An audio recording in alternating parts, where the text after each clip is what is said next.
శ్రీమాత్రే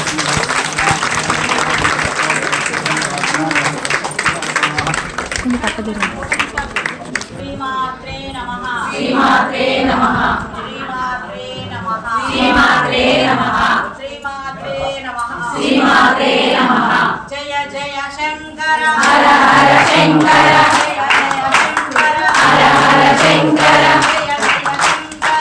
అందరికీ నమస్కారం అండి. మీరు చూస్తున్నది వరంగల్ జిల్లా మడికొండ గ్రామంలో మెట్టుగుట్ట పైన శ్రీ రామలింగేశ్వర స్వామి దేవాలయంలో వరంగల్ వాసవి గ్రూప్ సౌందర్య లహరి బృందంచే సౌందర్య లహరి పారాయణం మరియు శివానంద లహరి పారాయణం జరిగింది. ఆ విశేషాలేంటో మీరు చూడండి. మరి ఈ పారాయణం శోభారాణి మేడం ఆధ్వర్యంలో జరిగింది. ఇక్కడ గుట్టపైన అభిలాష్ శర్మ గారిని ఇంకా మిగతా అయ్యగారులను కూడా చాలా బాగా సత్కరించారు. అయ్యగారులు కూడా స్థల పురాణం గురించి చెప్పారు. ఆ విశేషాలు ఏంటో మీరు కూడా వినండి. మరి ఈ మెట్టుగుట్ట పైన ప్రతి నెల సెకండ్ సండే ఉచిత మహాన్యాసపూర్వక మహారుద్రాభిషేకం జరుగుతుంది. అభిలాష్ శర్మ గారు చాలా బాగా చేస్తారు. పూజా సామాగ్రి కూడా తెచ్చుకోనవసరం లేదండి. వీలైన వాళ్ళు తెచ్చుకోవచ్చు, లేకపోతే కమిటీ వాళ్ళే అన్నీ సమకూరుస్తారు. మహారుద్రాభిషేకం సామూహికంగా చాలా బాగా చేస్తారు. అందరికీ తెలియదు కాబట్టి నేను చెప్తున్నాను. ఇంకా దూర ప్రాంతాల నుండి కూడా భక్తులు వస్తుంటారు. పూజ అనంతరం అన్నప్రసాద వితరణ కూడా ఉంటుంది. అంతేకాకుండా అభిలాష్ శర్మ గారు ప్రతి పౌర్ణమికి కూడా ఇక్కడ కుంకుమ పూజలు కూడా జరిపిస్తామని చెప్పారు. తప్పకుండా మహిళలందరూ రండి, కుంకుమ పూజలు రుద్రాభిషేకాలు తప్పకుండా చేసుకోండి. ఇక పారాయణం ఎలా జరిగిందో చూడండి. మరి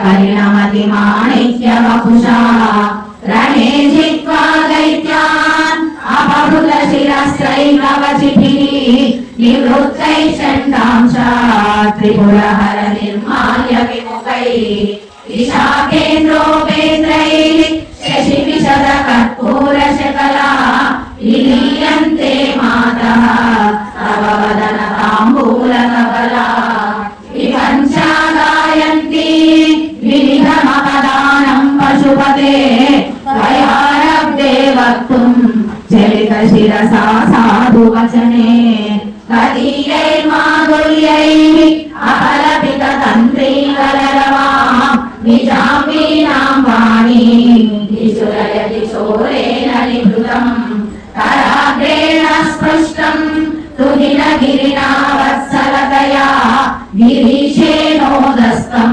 ముహురధర పానాకులతయా వరం లక్ష్మీకాంతం శ్రియమతి సుజంతౌ సమయినా సరోజం త్వత్పాదౌ జనని జయత చిత్రమిహ కిం పరంతే కీర్తినా ప్రపదమపదం దేవి విపదా కథం నీతం సద్భిః కఠిన కమఠీ హస్పరతులాం కథం పాపాణిభ్యాం ఉపయమన కాలే పురభిగా యదాదాయన్యస్తం దృశవిదయమానేన మనసా నగైర్నాథ స్త్రీణాం కరకమల సంకోచ శశిభిః తరుణాం దివ్యానాం అసతైవ తే చండి చరణౌ ఫలాని స్వస్తేభ్యః కిసలయకరాగ్రేణ దదతాం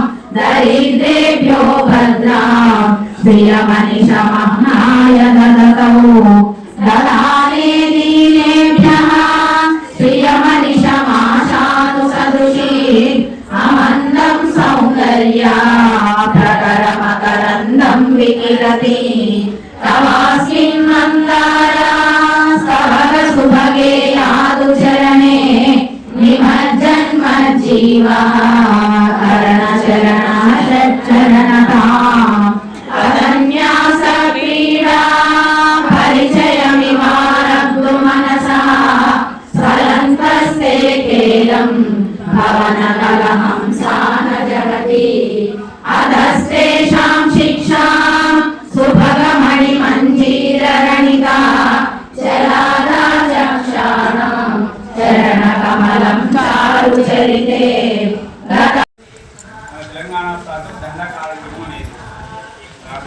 దండకారణ్యము అనేది.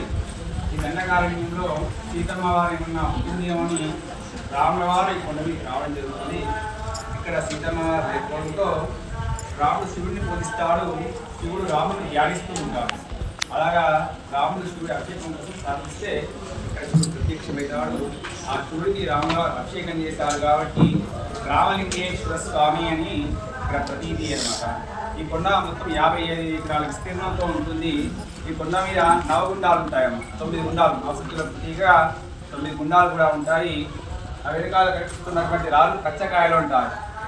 హిడింబీరును భీముడు ఆడుకొని ఆ కచ్చకాయలు పేర్చారు అని ప్రతీతి అనమాట. కచ్చకాయలు అచ్చగిల్లలు అంటారు, అవి అలా పేర్చారు అని చెప్పేసి ప్రతీతి. దాన్ని 27,000 మిలియన్ సంవత్సరాల క్రితం ఉన్నాయని యునెస్కో వారు గుర్తించారు. మన దగ్గర మనకు తెలియదు కానీ యునెస్కో వారు వాటిని గుర్తించారు. వాటి పుస్తకాలలో 10 పేజీలో ఇస్తారన్నమాట మన గుండాలు. మీరందరూ రావడం మాకు చాలా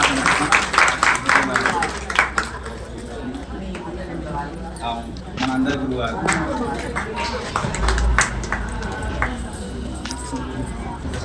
అందరూ కూడా శ్రావణ మాసం తప్పకుండా రావాలని కోరుకుంటున్నాం. కాస్త మాకు ముందుగా ఇంటిమేషన్ ఇస్తే ప్రసాదాలు కూడా మేము అందుబాటులో ఉంచుతాము.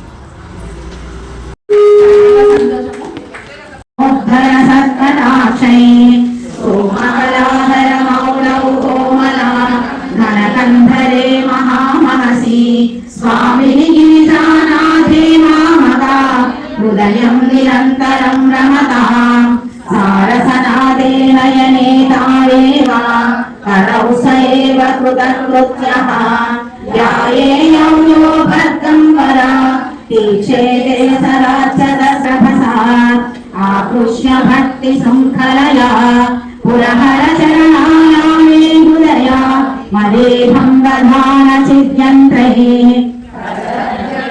ప్రగల్భవృత్యా మదవానేష మనఃకరీగరీయాన్ పరిగృహ్య నయేన భక్తిరజ్వా పరమస్థానుపదం దృఢం నయాముం సర్వాలంకారయుక్తాం సరళపదయుతాం సాధువృత్తాం సువర్ణాం సద్భిః సంసూయమానాం సరసగుణయుతాం రక్షితాం దక్షిణాభ్యాం ఉద్యద్భూషాదిశేషాముపగత వినయాం యోధమానాకరేకాం కళ్యాణీం దేవ గౌరీ ప్రియ మమ కవితా పరమశివ కారుణ్య జలదే గౌతిల్యగ్రూపం తవ పద శిరోదర్శన ధియా హరి బ్రహ్మాణౌ తౌ విని భువనంతౌ శ్రమయుతౌ కథం శంభో స్వామిం కథయ మమ వేద్యోసి పురతః స్తోతేనామాన్యాగ్రవిచారణ ప్రకరణి మానాదు శస్తోమవత్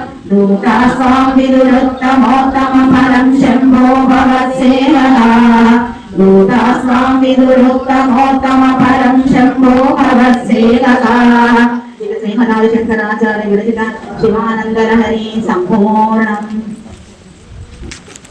శంకర హర హర శంకర జయ జయ శంకర హర హర శంకర జయ జయ శంకర హర హర శంకర జయ జయ శంకర హర హర శంకర. శారదే పాహి మాం శంకర రక్ష మాం శారదే పాహి మాం శంకర రక్ష మాం శారదే పాహి మాం శంకర రక్ష మాం శారదే పాహి మాం శంకర రక్ష మాం శారదే పాహి మాం శంకర రక్ష మాం శంకర రక్ష మాం శారదే పాహి మాం శంకర రక్ష మాం శారదే పాహి మాం శంకర రక్ష మాం శారదే పాహి మాం. జయ జయ శంకర హర హర శంకర జయ జయ శంకర హర హర శంకర జయ జయ శంకర హర హర శంకర జయ జయ శంకర హర హర శంకర జయ జయ శంకర హర హర శంకర జయ జయ శంకర హర హర శంకర జయ జయ శంకర హర హర శంకర జయ జయ శంకర హర హర శంకర జయ జయ శంకర హర హర శంకర జయ జయ శంకర హర హర శంకర జయ జయ శంకర హర హర శంకర జయ జయ శంకర హర హర శంకర. శారదే పాహి మాం శంకర రక్ష మాం శారదే పాహి మాం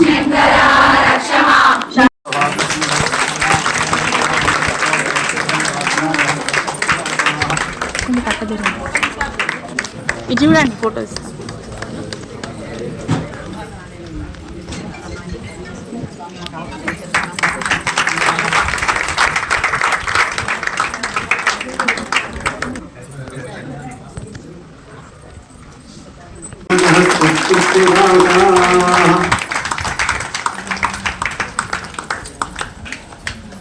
యాభై 4 ఎకరాల విస్తీర్ణంలో ఈ కొండ అంతా సమానంగా ఉంటుంది. అంటే ఎక్కడ కూడా ఈ కొండ విభజించబడలేదు. ఎత్తు పొలాలుగా ఉంటుంది కానీ ఎక్కడ కూడా ఈ కొండ విభజించబడలేదు. ఈ కొండ ఏ విధంగా ఉంటుందో ఆ మూర్తి కూడా ఈ కొండలో భాగమే. అంటే స్వయంభూ శివలింగం ఎప్పుడు వెలిశారో అంటే చరిత్ర ప్రకారంగా మనం కృతయుగము, త్రేతాయుగము, ద్వాపరయుగం చెప్తుంటాం కానీ స్వయంభూగా అతను ఎప్పుడు వెలిసాడో తెలియదు. ఆ భూగర్భంలో ఉండేటువంటి మూర్తి అంటే పూర్వము చాలా మంది ఇక్కడ వారు తెలిసే ఉంటుంది, స్వామివారు కల్పించేవారు కాదు. ఆ పశ్చిమ ద్వారం గుండా అక్కడ గోడ ఉండేది, ఒక కిటికీ ఉండేది, తర్వాత ద్వారం చేశారు. కానీ నంది కొమ్ముల్లో నుంచి స్వామిని గర్భంలో ఒక పెద్ద అద్దం ఉంటుంది. ఆ అద్దంలో చూస్తే ఆ నీళ్ళ ద్వారా ఆ స్వామి కనిపించేవారు. ఇక్కడ తర్వాత కొన్ని ఆగమ శాస్త్ర ప్రకారంగా ఆ స్వామివారిని అలాగే ఉంచి గర్భాలయం చుట్టూ ఉన్నటువంటి బండని తొమ్మితే ఆ మూర్తి ఆ విధంగా పైకి రావడం అద్భుతంగా జరిగింది. ఆ మూర్తికి 3 ప్రాణాంతాలు ఉండేవి. ఇప్పుడు 2 విమెన్ పోయినాయి. చుట్టూ తీయడం ద్వారా అంత అద్భుతమైన దర్శనం స్వామి మనకు కనిపించారు. ఆ స్వామి ఏ విధంగా ఉంటారు అలంకారంలో, ఉజ్జయిని మహాకాళేశ్వర స్వామి ఏ విధంగా ఉంటారో ఆ వెండి ఆభరణం కావచ్చు, చుట్టూ ఇతర కవచం కావచ్చు, స్వామి యొక్క ఆభరణం కావచ్చు, ఆ విధంగానే ఉంటారు. అయితే శాస్త్రం ఏం చెప్తుంది, చరిత్ర ఏం చెప్తుందంటే త్రేతాయుగంలో రాముడి చేత, ద్వాపరయుగంలో పాండవుల చేత శ్రీని అందుకొని స్వామి మనకు రాముడు అనేక చోట్ల తిరిగాడు. మన భారతదేశం అంతా కూడా తిరిగాడు. అలా తిరుగుతూ భారతదేశంలో ఎక్కడైనా కానీ ఎక్కువ శాతం రామలింగేశ్వరుడు అనే నామధేయంతో పిలువబడుతుంది. ఈ అమ్మవారి కూడా అన్నపూర్ణ, తర్వాత కాశీ విశాలాక్షి, భవానీ, శివదుర్గ, కాత్యాయని, ఈ భద్రకాళి అని ఇంకా వేరే పేరు ఉంటాయి అమ్మవారికి. కానీ ఇక్కడైనా రామలింగేశ్వరుడు అంటే రాముడు అంతకుముందు ఏంటో తెలియదు. తర్వాత చాలా రాముడు గుర్తించాడు, రాముడు పూజ చేశాడు, రామలింగేశ్వరుడు పేరు పొందాడు, రాముడు అర్చించాడు కాబట్టి రామలింగేశ్వరుడు అని నామధేయం. కానీ ఇంత పూర్వం ఎప్పటి నుంచో కూడా క్షేత్రం ఎప్పుడు విరాజమైందో, ఎప్పుడు స్వయంభవించాడో చరిత్రలో చూసుకున్నాం కానీ ఎవరికి పర్ఫెక్ట్గా తెలియదు. అలా ఇక్కడ ఈ క్షేత్రంలో స్వామి స్వయంభూగా వెలిశాడు. రాముల వారు ఇక్కడ ప్రతిష్ఠింపబడ్డారు. దశావతారయుక్తంగా రాముల వారు ఉన్నారు, స్వయంభూగా శివుడు ఉన్నారు. భద్రకాళి అంటే భద్రకాళి కూడా కాదు, అమ్మవారు చిన్నగా ఉంటుంది కానీ కాళి అవుతారు, నిశ్వాసం మధ్యనే అవుతారు. రౌద్రంగా మంచి గుణపతి వాహనం మీద ఇక్కడ దుష్టులను శిక్షించడానికి, రక్షించడానికి అన్ని రకాలుగా ఇక్కడ అమ్మవారు మహిషాసుర మధ్యగా అవతారంతో చిన్నగా అమ్మవారు ఉంటుంది. చాలా చాలా చాలా శివుడు శక్తి 2 కూడా ఇక్కడ చాలా పవిత్రమైన, పవర్ఫుల్, శక్తివంతమైన. ఇక్కడ మళ్ళీ ఇక్కడ హరిహర క్షేత్రం 9 గుండాలు ఉంటాయి. అన్ని గుండాల్లో నీళ్ళు బ్రహ్మాండంగా ఉంటాయి. ఎప్పుడు కూడా నీళ్ళు అసలు ఎండిపోవు. చాలా అద్భుతంగా ఉంటుంది. ఈ వాతావరణం ఆహ్లాదకరంగా ఉంటుంది. ఇంకో విషయం, 10 రెట్ల ఫలితం వస్తే ఇక్కడ వేస్తే 1000 రెట్ల ఫలితం వస్తుంది. అది శాస్త్రమే. చూశారు కదండి అభిలాష్ శర్మ గారు చెప్పిన ఈ స్థల పురాణం గురించి, మెట్టుగుట్ట గురించి మీరు తెలుసుకోండి. ఇంతవరకు మన ఛానల్ని ఎవరైనా సబ్స్క్రైబ్ చేయని వాళ్ళు ఉంటే తప్పకుండా సబ్స్క్రైబ్ చేసుకోండి. పక్కనే ఉన్న గంట సింబల్ని నొక్కండి, ఆల్ అని వస్తుంది, దానికి కూడా క్లిక్ ఇవ్వండి. అప్పుడే మేము పెట్టే వీడియోలన్నీ మీకు నోటిఫికేషన్గా వస్తాయి. తప్పకుండా చేస్తారని ఆశిస్తున్నాను. అలాగే ఇంతవరకు సబ్స్క్రైబ్ చేసిన వాళ్ళందరికీ పేరు పేరున ధన్యవాదాలు తెలియజేసుకుంటున్నాను. ఇంకా మరిన్ని మంచి మంచి వీడియోల కోసం మన ఛానల్ని తప్పకుండా సబ్స్క్రైబ్ చేసుకోండి. మరో మంచి వీడియోతో మళ్ళీ